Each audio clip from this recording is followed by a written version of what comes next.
नमस्कार। कल डाली गई इस वीडियो में आपने रेवड़ राष्ट्र के एक सगे भाई द्वारा अपनी सगी बहन से लाठी धुलवाने और फिर निकाह करने पर गणफटदीन झांटल की रिपोर्ट देखी होगी। इसी रिपोर्ट को देखकर लंदन में बैठे एक रेवड़ राष्ट्र के मस्खरवंशी को बड़ा दुख हुआ। कई वर्षों तक मनुष्यों के बीच रहकर अपने आप को मनुष्य समझने का भ्रम पाले हुए ये लंदन वासी कहता है कि गणफटदीन झांटल की इस रिपोर्ट को देखकर वो अपने आप के मस्खरवंशी होने पर शर्मिंदा महसूस कर रहा है। सगी बहन द्वारा सगे भाई की लाठी पर चढ़कर भागने की इस घटना से व्यथित मस्खरवंशी की पीड़ा को सुनते हैं। आज जिस इशू पर मैं बात करने वाला हूँ, यकीन करें कि उस पर बात करते हुए मुझे शर्म आ रही है। पाकिस्तान में एक ऐसा वाक़या पेश आया जिस पर मुझे बोलते हुए बताते हुए शर्म आ रही है।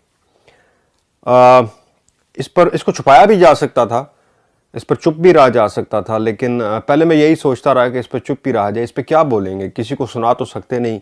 ऐसी खबर को तो घर में बैठकर माँ बहन के साथ डिस्कस नहीं कर सकते या उनके सामने डिस्कस नहीं कर सकते, तो एक कैसे उस पर इतनी लंबी तज्जिया किया जाए। लेकिन फिर सोचा कि ऐसे जराइम और ऐसी घिनौनी और घटिया, मतलब गैर इंसानी, गैर अखलाकी नहीं, गैर इंसानी इंसानी फितरत से दूर चीज़ें जो हैं उन पर पर्दा डाल के शायद हम मज़ीद उसमें ख़राबियाँ पैदा करेंगे और आने वाले वक्त में ये ज़्यादा नुकसान देगी।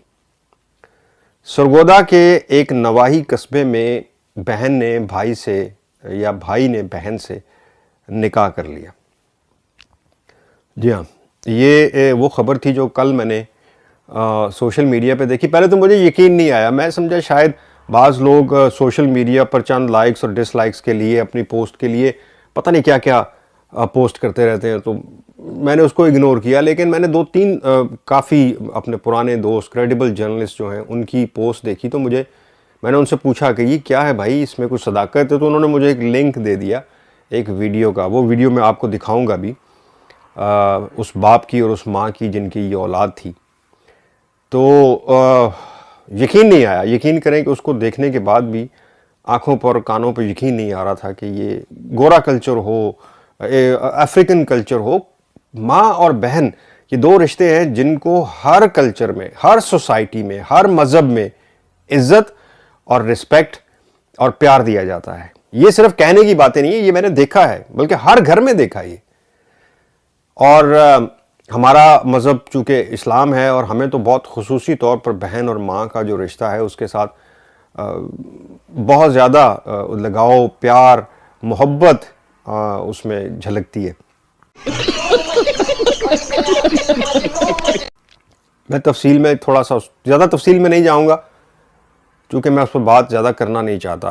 अब ये जो साहब है जिनकी ये औलाद है, उन्होंने 3 शादियाँ कर रखी हैं। ये मैं आपको बता दूँ, मेरे पास अल्फाज नहीं है कि इसको किस तरह डिस्क्राइब किया जाए जो काम इन्होंने किया, कि निकाह किया। लेकिन मेरे कुछ सवाल हैं और आप ज़रूर कमेंट कीजिएगा कि क्या ये सिर्फ इन 2 लड़की लड़के का कसूर है? क्या बतौर मुआशरा हम फेल नहीं हो गए? क्या अच्छा, उस शादी में रिश्तेदार भी शरीक हुए? यानी जिस मौलवी ने निकाह पढ़वाया वो तो हो गई, उस पर भी तो सवाल उठेंगे, लेकिन रिश्तेदार भी इन दोनों साइडों के शरीक हुए उस शादी में। ये बाकायदा कंफर्म लड़की के मतलब दोनों के जो वालिद हैं उन्होंने ये कंफर्म किया कि उस शादी में ये लोग भी शरीक थे।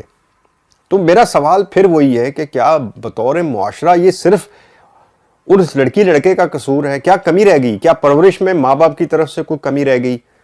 वालिद कोई तरबियत नहीं कर सके या वालदा तरबियत नहीं कर सकी, या बतौर मुआशरा ही हम फेल हो चुके हैं? हमारा मुआशरा ही किसी और तरफ चला गया। आप इस कल्चर में आ जाए, यूके, अमेरिका, यूरोप के कल्चर में आ जाए, यहाँ भी इक्का दुक्का वाकयात शायद मैंने कहीं सुने हों ऐसे। मैंने तो यहाँ पे भी ये ऐसी कोई सुना नहीं आज तक कि इस तरह हुआ हो, शादी हुई हो, और सुनकर अभी तक यकीन नहीं आ रहा। लेकिन मेरे सवाल, आप फैसला कीजिए, आप कमेंट ज़रूर कीजिएगा कि आपको क्या लगता है कि ये किसका कसूर, दीनी और इंसानियत से गिरा हुआ, यानी क़यामत की ये उन निशानियों में है जिनमें कहा गया था कि मर्द में, मतलब इंसानों में माँ बहन और भाई बहन के रिश्ते ख़त्म हो जाएंगे, फ़र्क ख़त्म हो जाएगा। फैसला आपने करना है।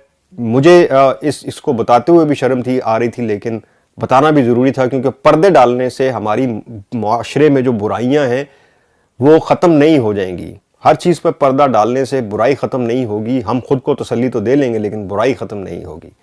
हमें इस पर बात करनी होगी। तो करना, परेशान हो गए हम लोग 2.5 साल से, ये भी परेशान हो गए, हम भी परेशान हो गए। करो फिर, तो करो ना भाई, क्यों नहीं कर रहे? अपने आप में मनुष्य होने का भ्रम पाले बैठा कोई मूर्ख मस्त खरवंशी ही ऐसी बातें कर सकता है, वरना सगी बहन ने तो सगे भाई की लाठी ग्रहण करके मस्त खरवादी परंपराओं को एक नई ऊंचाई पर पहुंचाया है। फिर भी अगर कोई पूछे कि मस्त खरवंशी जानवर लाठी, दुग्गी और गुल्लक की त्रिकोणीय सीमा से बाहर कुछ भी क्यों नहीं सोच पाते, तो उसका एकमात्र कारण आसमानी दल्ले का मुख्य पिल्ला नीच मूर्ति महाजाहिल लुच्चुद्दीन 786 मस्तखर रहमत उल्लू वाला है। उसी नीच जानवर मस्तखर ने 1400 वर्ष पहले सिर्फ अपनी खंडित लाठी के तनिक सुख के लिए मानव समाज के एक बहुत बड़े हिस्से को वापस से जानवर बना दिया, और वही पशु लगातार 1400 सालों से अपनी ही मां बहन बेटियों से प्रजनन करके ऐसे आनुवांशिक रूप से विकृत जानवरों में बदल चुके हैं कि इन जानवरों में नरों के लिए दुग्गी सिर्फ दुग्गी होती है, फिर चाहे वो मां बहन बेटी किसी की भी क्यों ना हो। उसी तरह मादाओं के लिए लाठी सिर्फ लाठी होती है, फिर चाहे वो बाप, भाई या बेटे की ही क्यों ना हो।